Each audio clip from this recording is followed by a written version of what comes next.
First of all, this is an interesting design. I must say congratulations on the book. Thank you. Now, what inspired you to write this book? And also at the same time, what is the meaning behind the story and the name Kwema?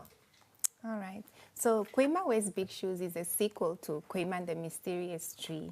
So the character of Kwema is a character that was inspired by my father's little brother. So when I was 11 years old, he was around the ages of 6 and I think 5 and 6.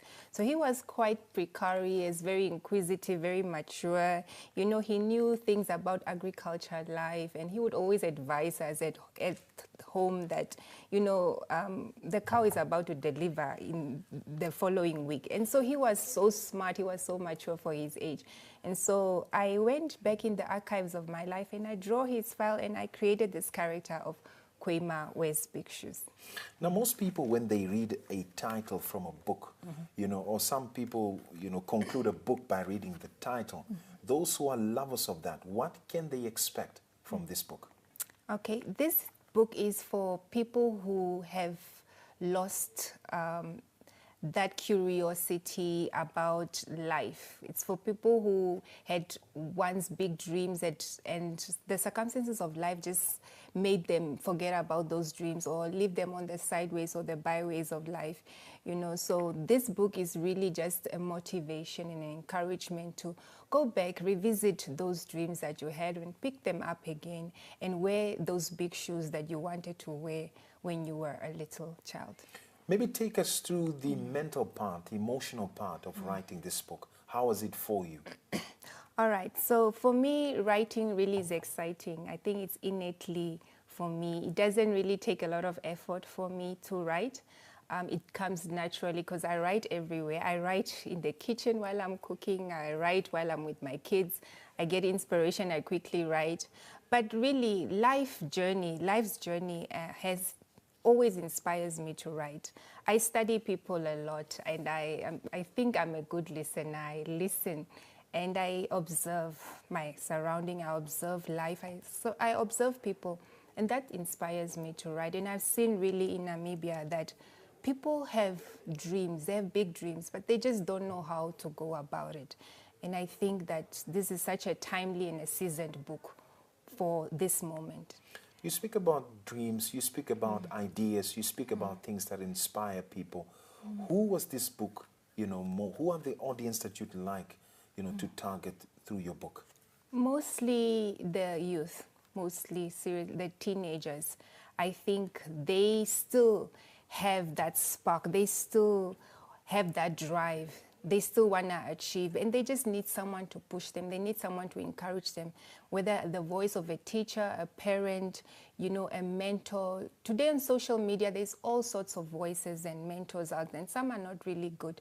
But I think if they can get a copy of this book, they can get good mentorship and good propelling towards the right direction for what they want to achieve in their life.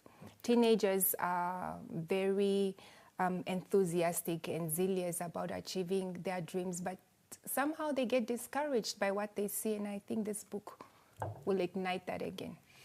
Tell us about the challenges you had as a writer, writing this book, and the publishing as well. All right, so I'm self-published, my first book, and this is self-published. So I decided to go the route of self-publishing, maybe because of the fact that when you apply to publishers, you know, because you're not the only author that wants to get published. So you join a list and you have to wait for a while. And for me, it was really urgent to put out this book because there was a demand for me to write the second sequel to Kwema and the Mysterious Tree. And so I just had that urgency, a sense of urgency to quickly write this and quickly encourage somebody even before the end of the year. You know, we are halfway through the year and somebody can quickly do something even before we reach the end of the year. Your launch was themed Be My Guest. What's the significance of this theme to you personally? All right, so I invited the whole Namibia, different cultures, and I believe in unity in our diversity. And this book features themes that every culture can relate to. There's so much nostalgia. You know, every culture can really pick up something and say, oh, I can relate to this. You know, it brings back a memory of maybe a cup back home or maybe a scent back home. And, you know, so I wanted everyone to come and experience storytelling and pick up something and interpret the night for themselves and take home something that they can go and invest in, whether it's a school of thought, because I had guest speakers like Professor Nelson Lambo and Mr. Mainoti from Africa Blossoms, and they spoke about the power of storytelling. You know, storytelling has the power to change our perspective and our paradigm. Storytelling is about the human experience and human beings. And so you can come and experience the night and you pick up something and you can relate to it, and it serves as an encouragement for you. Now, what's next for you, Sharon? I know off camera we spoke about a possible movie or some animated, you know, something in that line. What's next for you? And the book, of course. Kwema wears big shoes, and these are big shoes. I think going into the movie industry would be big shoes for me as well. So if I get an offer to turn this into a movie, I would gladly do that, because some of my readers, they want to meet the character of Kwema, and I think I need to be more creative and just come up with something, and so that they can actually visualize the character of Kwema. When is probably the next meet and greet? Where are the books available? Where can somebody call?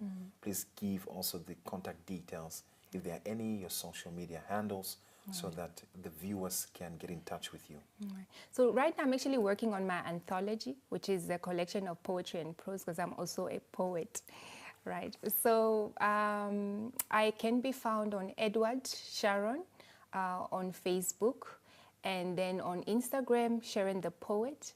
But you can get a copy of this book from me. Just call me and I give you the copy, or at Africa Blossoms. They also stock my books. Your number? 081 48 515 84. One more time, please. 081 48 515 84. And is there part two? I know you're about to say something, sorry to cut you, but Yeah. is there part two of this book?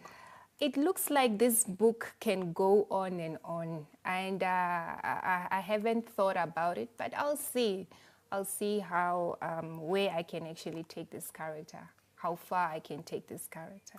Sharon, any final remarks?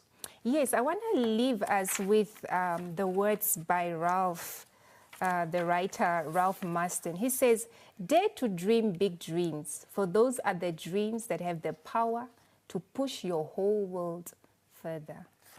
Dare to dream. Dare Sharon, to dream. thank you so much for being with us on Namibia Connects. Thank you so much for having me. And we wish you all the best. This is very interesting. Thank I'm you. a reader myself, so I know children, and not just young people who are professionals, but just children themselves will enjoy this book. Very. All the best. Thank you so much.